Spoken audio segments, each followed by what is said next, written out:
Бұл мұсылман қыздарын оқытқан медреселердің бірінде болып өткен оқия.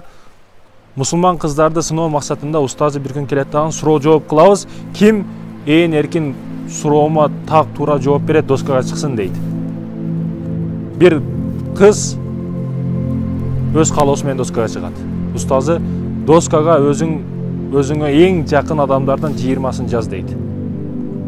Баяғы қыз жазышты баштайды. Ата, енем, бір туғандарым, бала чақам, әмма қалам бардығын жазып баштайды. Оны қошына деп.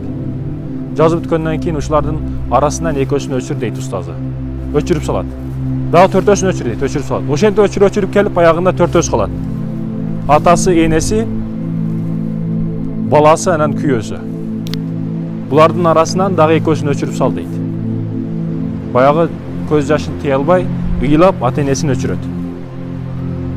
Бұлардың арасынан өшіргеннен кейін ұстазы, бұлардың арасынан дағын бүресін өшіріп сал дейді.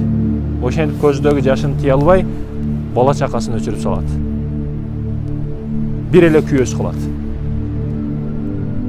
Ұстазы айтады баяғы қызға, ата-ене сенің жаштығынан жедірді, ішірді, чоңойтты, аны өшіріп салдың. Бала чақаң сенің жаныңдан да ғазиз болса, аны да өшіріп салдың, күйеңді қалдырдың. Мұны қантып түшіндіресің бізге дейді. Баяғы қыз, ата-енем дейді, мен қаласам, қалавасам, ата-енемнен айырылам бір күн дейді. Ата-енем өтшөт дейді. Бала чақамдағын, бір күн қыздарым чоңойет, күйеге беремін. Балдарымдағын үйленішіп, 1000 түркін шылтоларды айтып, менен алысташты баштайды дейді. Bir еле жанымда күйеуім қалады дейді. Bir еле жанымда өмірлік жолдошым, ерім, күйеуім қалады дейді.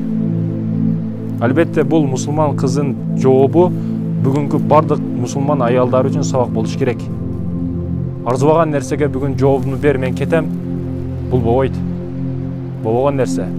Урматтуу мұсылман бір туғандар, әлбетте бұл мұсылман қыздың сабағы бардығызға сабақ болсын. Әр біріңізге Аллах Тағала сабыр берсін.